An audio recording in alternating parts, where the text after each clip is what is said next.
La commune portuaire d'Honfleur est sans nul doute une des villes les plus charmantes du Calvados. Sur la rive sud de l'estuaire de la Seine, face au Havre, la ville devient une place stratégique pour le royaume de France au moment de la guerre de Cent Ans, avant de prospérer ensuite grâce à la construction navale, au commerce et aux expéditions lointaines. Plus tard, ce sont les artistes qui vont se charger de la réputation de la cité. Et aujourd'hui encore, on peut s'étonner du nombre de galeries d'art qui abondent dans les ruelles et sur le port. C'est peu dire que le vieux bassin et les maisons aux façades d'ardoise ont inspiré les artistes de tout temps, Courbet, Boudin ou Monet. Mais aujourd'hui, dans Histoire de se balader, Vincent Châtelain vous propose de découvrir Honfleur sous un angle nouveau. L'arrivée dans la ville d'abord, que nous ferons par la mer. Puis nous prendrons de la hauteur pour profiter du panorama de la tour radar de l'estuaire. Ça donne envie d'aller à l'extérieur, on peut. On peut faire un tour sur le balcon. Wow, c'est haut. Nous partirons à la recherche des plus beaux jardins cachés de la ville où nous rencontrerons une artiste qui a décidé de mélanger architecture typique et art contemporain. Je cherchais un grand atelier et cet atelier de menuiserie était abandonné. Donc j'ai acheté le lieu, pratiquement pour rien puisque personne n'en voulait.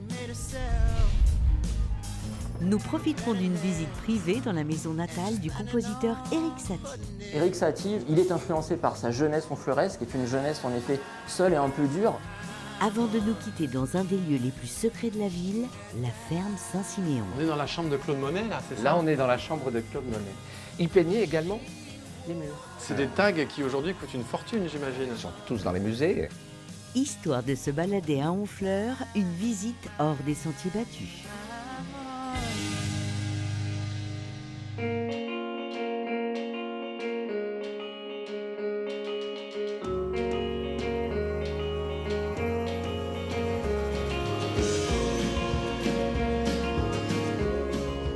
RPC pour vedette Aurélie, RPC pour vedette Aurélie. Oui, Aurélie, RPC, bonjour. C'est l'équipe d'Histoire de se balader, on veut tout savoir sur la tour de contrôle. Est-ce qu'on peut venir vous retrouver?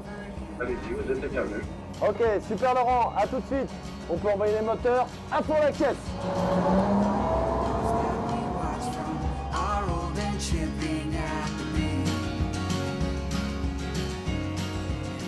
Alors, elle est impressionnante cette tour quand même. Hein. Oui, c'est la porte d'entrée du port de Rouen, la tour de vigie qui contrôle le trafic sur la Seine, à 35 mètres au-dessus du niveau du sol. On peut la visiter? Oui.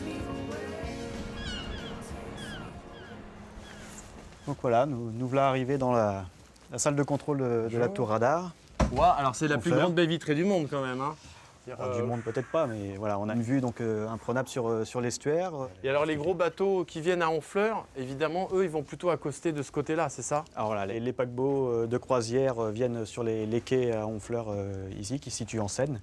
Et on a aussi des cargos qui viennent décharger des marchandises à Honfleur.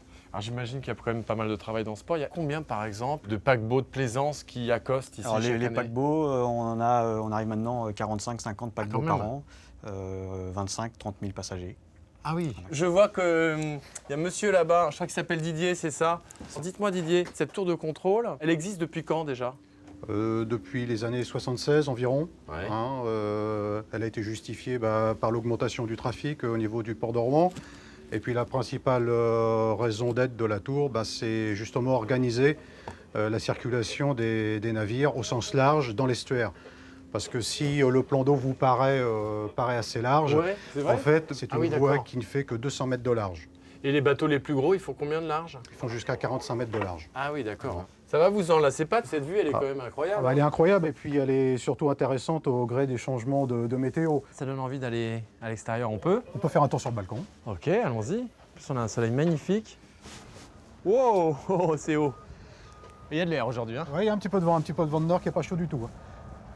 Qu'est-ce qu'on voit là? Oui, c'est le pont de Normandie, ça. Alors c'est le pont de Normandie au premier plan. Hein, et puis juste derrière la pile nord du pont de Normandie, on devine le pont de Tancarville. Avec ses deux piles et les haubans. Qu'est-ce qu'on a en face, cette raffinerie? Alors là, c'est la raffinerie de Gonfreville-de-Larcher, qui est rattachée au port du Havre. Ensuite, on devine la grande antenne, là, c'est Cocrioville, sur les hauteurs, donc le début de la ville du Havre. Et quand on continue, on voit Port 2000, qui est les terminaux Port 2000 du port du Havre. Ouais, donc vraiment, ici, on a un emplacement stratégique bien défini. Bien défini et ensuite avec une vue plutôt sympa. Une vue magnifique. Et alors, si on continue, ce qu'on voit ici, Ça me dit quelque chose, ça. C'est quoi? Les jardins des célébrités. Ah bah voilà, j'y vais quoi. Non mais c'est pas pour moi, hein, c'est Ah, pour j'imagine. rencontrer quelqu'un. Hein. Ça me fera un beau salon avec une belle vue là, ça. Juste sur le jardin des célébrités, ça me prenait bien.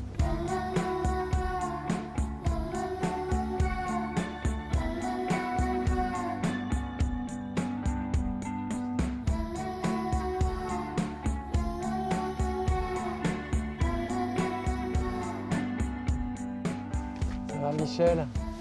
Ben voilà, de la cage folle à la barque végétale. C'est ton destin. Mais t'es bien là?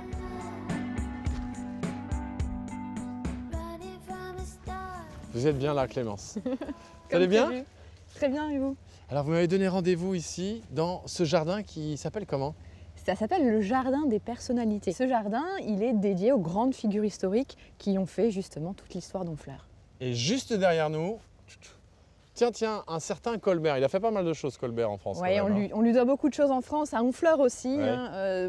notamment notre célèbre vieux bassin, qui est mondialement connu. C'est à Colbert qu'on le doit, puisqu'il a fait toute une série de grands travaux à Honfleur qui ont complètement désenclavé la ville, et notamment, il a agrandi le port et lui a donné la configuration qu'on lui connaît aujourd'hui. Et alors, en fait, qu'est-ce qu'on a voulu symboliser par ces haies de buis autour des statues? C'est tout le concept du jardin, ça. Ce concept, c'est d'avoir des barques végétalisées à l'intérieur desquelles on met des statues de ces grandes figures historiques, de ces grands personnages.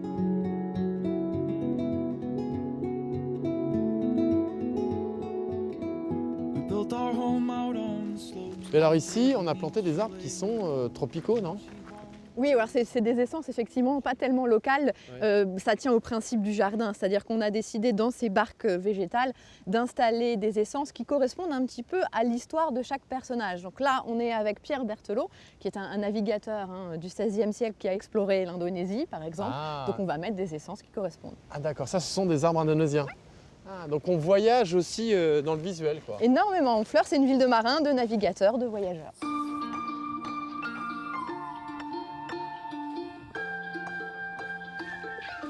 Alors Clémence, ce jardin, est-ce qu'il a toujours existé ou pas? Oh non, il a été inauguré en 2004. Ici, c'est un assez bon emplacement pour se rendre compte un petit peu du terrain. On est situé à l'emplacement des anciennes vasières en fait, de l'estuaire. Ouais. Donc on aperçoit au loin l'ancien phare du Butin. Donc, la tour qui est là-bas? Exactement. Donc on peut imaginer que la plage, elle était là. Donc la mer allait jusque là. Et on a gagné tout cet espace sur la mer. Qui fait quelle superficie? Ça fait 10 hectares, c'est le parc. Donc il est assez grand, effectivement. Là, on est un petit peu à l'extérieur de la cité médiévale, mais il y a des petites pépites qui sont cachées en plein cœur de la cité médiévale. Et franchement, il faut découvrir ça. Bon, bah là, on y va, quoi. On n'a pas le choix, quoi.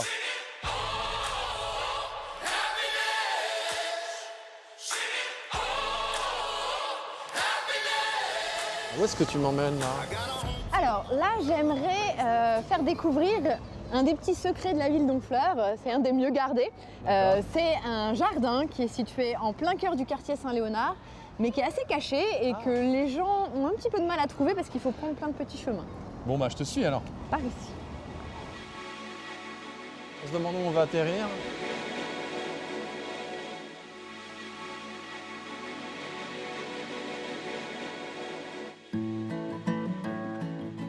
Ah, c'est étonnant, ce petit canal avec la cour, l'autre canal en dessous. Oui, C'est alors comme si on était dans une mini Venise à Honfleur, en fait. c'est un des rares endroits où effectivement on voit ressurgir l'eau. L'eau, c'est l'élément principal à Honfleur. Il ne faut pas se poser la question, on est dans le fleuve, au bord de la mer. Et puis comme on est dans le pays d'Auge, on a tous les ruisseaux et les rivières qui viennent de l'arrière-pays et qui arrivent ici. Et là, on a un endroit où on voit ressurgir justement un de ces ruisseaux qui s'appelle la Claire. On peut aller auprès de la Claire? Allons-y. Que tout soit un petit peu plus clair, quand même.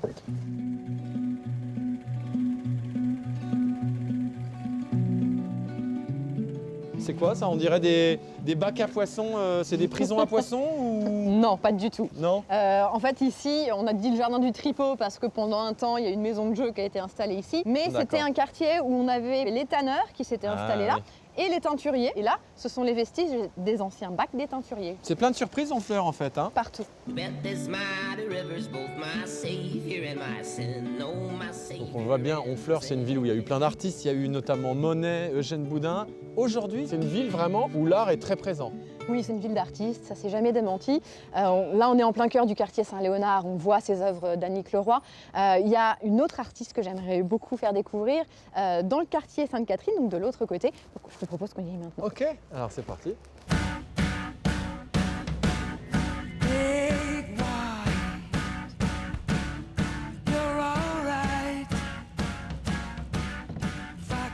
Alors où est-ce qu'on... Oh là là!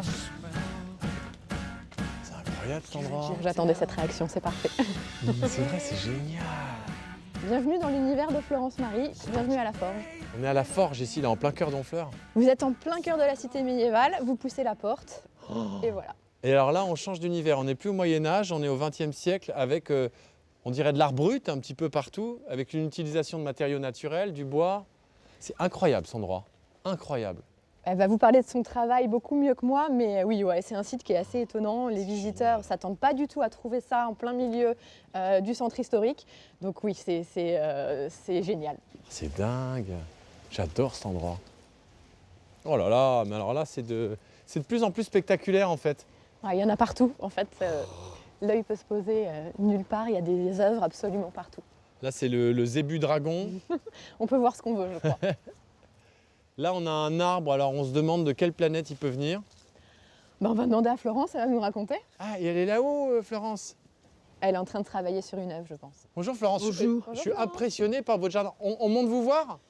Si vous voulez, là, moi, je suis le prédicateur, là, aujourd'hui. Très bien. Nous arrivons pour la bénédiction. Bon, Vincent, vous n'avez pas le vertige, ou? Non, au contraire, j'adore le vide, moi. C'est l'inverse. Vous avez de la chance. Bonjour Florence. Bonjour. Vous allez bien? Ça va? Très bien, et vous? Ça va, vous voyez, en chair. Alors Florence, ça fait combien de temps que vous êtes là? 23 ans. Pas sur l'arbre quand même, non. Non, mais je plane toujours depuis 23 ans. Vous êtes arrivé ici, vous étiez déjà artiste? Oui, justement, il fallait que je quitte Paris parce que je ne savais plus où mettre les toiles. Ah. Donc elles sont là, je cherchais un grand atelier et cet atelier de menuiserie était abandonné. Donc j'ai acheté évidemment le lieu, la menuiserie pratiquement pour rien puisque personne n'en voulait. Ouais. Alors que moi ça faisait mon affaire, ce grand lieu vide. Ouais. Au fur et à mesure, vous avez créé des sculptures. J'ai commencé par la fresque au fond parce que Oui. c'était un vilain mur en ciment, donc j'ai eu envie de le recouvrir. Puis une mosaïque Ouais. où il y a Avec déjà des tous les thèmes sont constants, hein, je veux dire, c'est toujours la même histoire en fait. Alors c'est quoi votre histoire? C'est l'histoire de tout le monde, la vie, l'amour, la mort, j'ai rien inventé. On peut aller visiter votre jardin? Oui. Ah, c'est un arbre bleu? Bah, c'était le saule qui était très grand et c'est sa troisième métamorphose. C'est un peu le thème de tout, hein, les métamorphoses. Le lieu se transforme tout le temps. C'est ça en fait le principe aussi dans ce jardin, c'est De faire avec ce qu'il y a, oui. donc avec la nature. Oui. Alors sans faire de référence, parce qu'on n'a pas toujours envie de comparer, mais moi je pense à art brut quand même. On m'a mis dans l'art brut au début puisque j'ai pas appris la peinture. Ouais. Et puis que j'utilise les matériaux de la nature, etc. Donc c'était une tendance à me classer là-dedans. Et puis, quand j'ai exposé dans des musées d'art brut, on m'a dit finalement vous n'êtes pas brut du tout. Ah, vous êtes décoffrage. Alors, pourquoi est-ce qu'ils disent ça quand même Ouais. Pourquoi est-ce qu'ils disent ça? Parce que l'artiste brut, en principe, est hors de tout conditionnement culturel Ah. et de préférence interné, ce qui n'est quand même pas Ah. mon cas. Enfin, moi, je suis interné, si vous voulez, mais volontairement. Est-ce qu'il y a quelque chose de mystique dans ce jardin? Oui, il y a les origines. On a toujours des origines. J'ai été élevé au Havre chez les Dominicaines. Il y a forcément des traces. Dans votre lieu ici, Mais... vous organisez des événements Oui. Autres que plastiques, Bah, on va dire. Oui, j'aime bien. C'est un lieu qui est ouvert au public et j'espère surtout à d'autres artistes. Donc il faut venir ici pour danser, chanter, enfin faire autre chose que mes monstruosités Vos qui monstruosités. Ah bah tout de même la girafe, le dragon, l'arbre de vie, ça occupe beaucoup d'espace et la maison est pire. En fait, il vous a fallu plus de 20 ans pour faire ça. Il nous faudrait peut-être une vingtaine d'années pour pouvoir tout apprécier, tout regarder. Je sais pas. Bon, bah, merci Florence. Bien, Nous, merci à on vous. va continuer la balade. Merci Allez, de votre accueil. à Au tantôt. revoir Florence.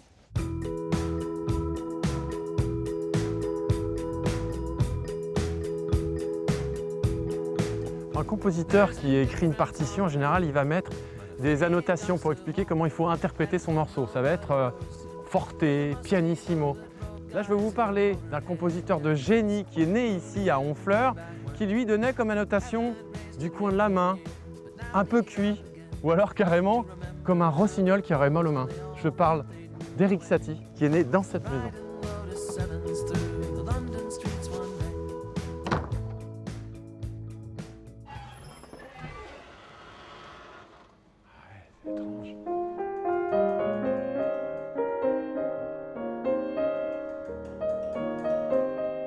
Cocteau disait « Satie montre une route blanche où chacun marque librement ses empreintes ».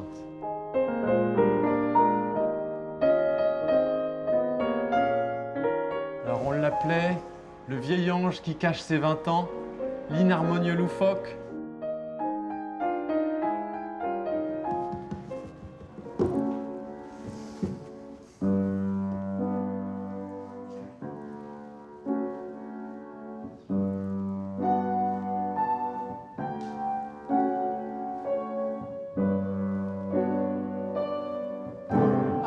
Bonjour Vincent. Bonjour Frédéric, vous allez bien? Et vous? Bien, et alors surtout pour moi, je sais que c'est pas le piano sur lequel Erik Satie a joué, parce qu'il paraît assez récent. C'est quoi son histoire avec cette maison? Alors, il est surtout né ici en fait. Ah d'accord. Voilà, le 17 mai 1866, dans cette maison. On sait s'il est né dans cette salle là par exemple ou pas? Et non, on ne le sait pas, la vie d'Erik Satie est encore plein de mystères. Bon, on va essayer de percer les mystères alors dans la maison. On y va? On est parti.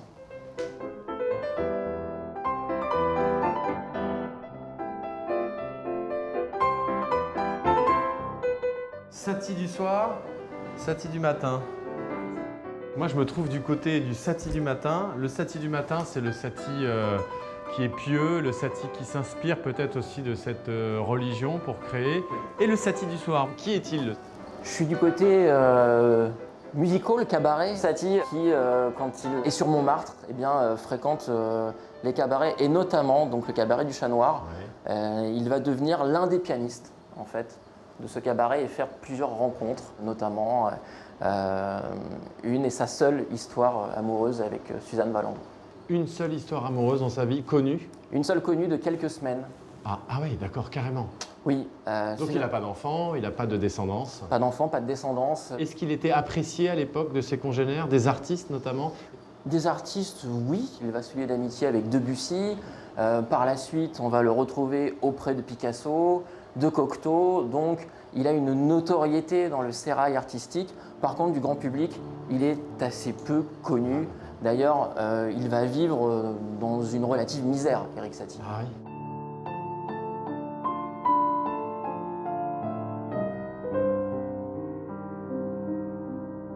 On voit dans cette musique une sorte de mélancolie. Et pourtant, il y a beaucoup d'humour chez Erik Satie. Et oui, toujours ces deux visages. Alors, Erik Satie, je pense qu'il s'imprègne totalement de ces univers qui s'opposent, à la fois la solitude et puis en même temps la joie. Il est influencé par sa jeunesse honfleuresque, qui est une jeunesse en effet seule et un peu dure, très axée autour de la mort, puisque ce qui l'enlève d'Honfleur et qui le ramène à Honfleur, c'est généralement la mort de quelqu'un, la mort de sa mère, la mort de sa grand-mère. À Honfleur, il est en pension, donc il est seul. Et pourtant, on sait que de cette jeunesse, il va plutôt s'inspirer pour composer des choses gaies, des comptines, des choses légères. J'imagine qu'aujourd'hui, il serait très surpris de voir ce succès international qu'il peut avoir de Tokyo à Caracas, en passant par l'Europe, partout dans le monde, quasiment, on connaît Erik Satie. Ouais. D'après vous, ça tient à quoi ce succès? Moi, j'ai le sentiment en fait que Satie, il est assez intemporel finalement, et qu'il va peut-être traverser en fait les époques, les univers, parce que il a créé quelque chose en effet de nouveau. Ce qui est assez formidable, c'est qu'il a peut-être plus d'influence aujourd'hui sur la musique que de son vivant. Outre-Atlantique, ce qu'on appelle la dream pop, dream music, est directement en fait issu de l'univers d'Erik Satie. Bon, on continue la visite de cette belle maison. Alors là, on arrive au manège de l'absurde un peu. Laboratoire des émotions. Quelles étaient les émotions qu'on veut représenter ici dans ce manège? Le goût d'Erik Satie pour la fête foraine. Également donc ces instruments injouables qui dénotent de l'esprit encore de jeunesse d'Erik Satie. Bon, on fait un tour de manège? C'est parti. Le tour du monde d'Erik Satie. Ah, il est en train de me rattraper! Non! Tu m'auras pas!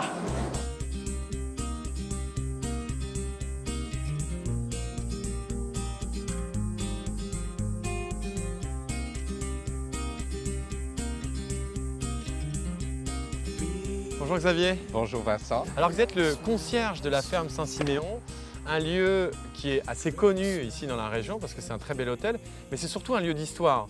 Si on se replonge dans le passé, si je ferme les yeux, mi-19e siècle, qui venait ici? Eh bien, beaucoup d'artistes. Bien sûr, Eugène Boudin, puisqu'il est natif de Honfleur. Qui a inspiré Claude Monet. Qui a inspiré Claude Monet. Et puis alors, avec tous ces artistes, vous avez Yankin, Corot, Cals, Courbet, qui vont se réunir ici parce que l'endroit est absolument merveilleux. Ils y sont très bien accueillis, bien sûr, par la mère Toutain qui gérait l'hôtel. Ouais. Et surtout par la lumière, parce qu'il ne faut jamais oublier que s'ils sont venus travailler ici, c'est parce que la lumière les a attirés. La lumière est extraordinaire sur l'estuaire de la Seine. Cette fameuse lumière, qu'est-ce qu'elle a de particulier en fait? C'est une lumière qui vibre, elle irradie. C'est une lumière rasante, très souvent, qui fait des couleurs vraiment laquées sur l'estuaire, qui sont très spécifiques, parfois à la saison. Des lumières au mois de juin avec des couleurs indigo sur le soir, etc. L'hiver, des très belles dominances de jaune et de bleu. Alors et puis il y a cette chaumière aussi. À l'époque, elle existait déjà? Elle existait déjà, bien sûr. C'est un lieu qui est important à la ferme Saint-Siméon parce que ce bâtiment a été pris comme modèle par Monet. 1864, et donc il va peindre ce bâtiment en plantant son chevalet derrière, sur la route, et une toile très célèbre qui s'appelle La route sous la neige, qui est actuellement au musée d'Orsay. Puis on est juste en face du port du Havre, où il a peint son fameux Impression Soleil Levant. Soleil Levant, oui. En fait, c'est très beau ce titre d'impressionniste en fait, qui leur a été donné un jour d'insulte par le noir. Hein. Tout le monde a oublié le noir aujourd'hui. Lui, oh, ces peintres avec leurs impressions, ces impressionnistes. En fait, c'est génial, il les a couronnés, quoi. Est-ce qu'il y avait certains peintres connus qui logeaient ici? Ah mais ils logeaient tous, là. Est-ce qu'il y a une ou deux chambres qu'on peut aller visiter d'un de ces illustres personnages? Avec beaucoup de plaisir. Bon, bah alors je vous suis. Sing me a song, your voice is like silver. I don't think that I On est dans la chambre de Claude Monet, là? Là, on est dans la chambre de Claude Monet. Oh, elle est chouette, il y a plein de lumière. Monet, je comprends. Et voilà. La lumière. C'est ça, c'est la raison pour laquelle il prenait cette chambre toujours. On sait qu'il aime les jardins, bien sûr. Il aime les jardins et la mer. Les jardins, la mer, une lumière traversante, du matin jusqu'au soir. Avant Giverny, il n'avait pas trop d'argent. Non. C'était un hôtel de luxe déjà à l'époque? Non, ça l'a été après. Mais ils ont quand même de la peine à régler leurs notes. Alors on envoie des lettres à maman ou à papa qui règlent les notes. Ou alors, il ne faut pas oublier que la mère Toutain qui gérait l'hôtel à l'époque est très généreuse. Oui. Donc elle disait, c'est pas grave, je te fais crédit la prochaine fois. Ah bon? Ou alors, et bien entendu c'était souvent le cas, il lui laissait une toile. Voilà, c'est ça. Voilà. Il peignait également les murs. Donc si vous allez regarder au musée Boudin, vous verrez des panneaux qui ont été peints à la ferme Saint-Siméon. C'est des tags qui aujourd'hui coûtent une fortune, j'imagine. Ils sont tous dans les musées. Donc là, on vient de voir la chambre de Claude Monet et vous m'avez parlé de l'atelier de Corot, c'est ça? L'atelier de Corot qui se trouve... aller voir? Mais bien sûr, on y va tout de suite, c'est juste à l'étage. Ok. Ah, d'accord, en fait. L'atelier de Corot. Alors c'était son atelier, mais aussi sa chambre, ou alors il ne sa faisait chambre que travailler et son atelier. C'est-à-dire qu'il positionnait son chevalet où ça? Ah bien, il le mettait devant là, la fenêtre, à peu près, là, parce qu'il travaillait. Pourquoi il choisissait cette chambre? Déjà parce qu'il y a cette grande fenêtre en encorbellement. La vue est extraordinaire, est exceptionnelle. Il peut travailler par tous les temps. C'est la première raison, la luminosité. La deuxième raison, c'est la hauteur des murs. Ouais. C'est-à-dire qu'au fur et à mesure, il va accrocher ses œuvres. Donc c'est vraiment son atelier. L'extérieur me plaît beaucoup, il y a un jardin. Là, oui, alors les jardins qui ont été donc entièrement restaurés en 2002, tels qu'ils étaient du temps de Monet. Bon, ben on va voir ça de plus près alors.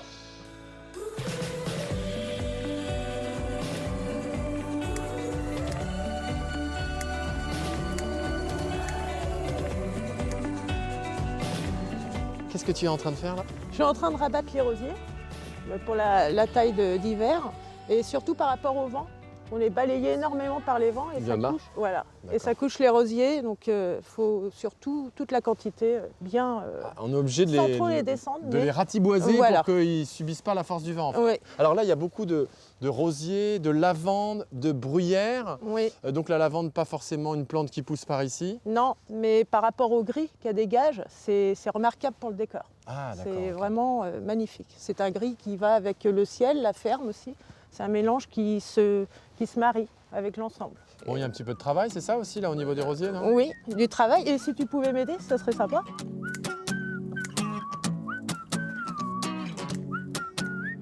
Il y a du vent, mais je comprends pourquoi, parce qu'on a la mer qui est vraiment juste à côté, là.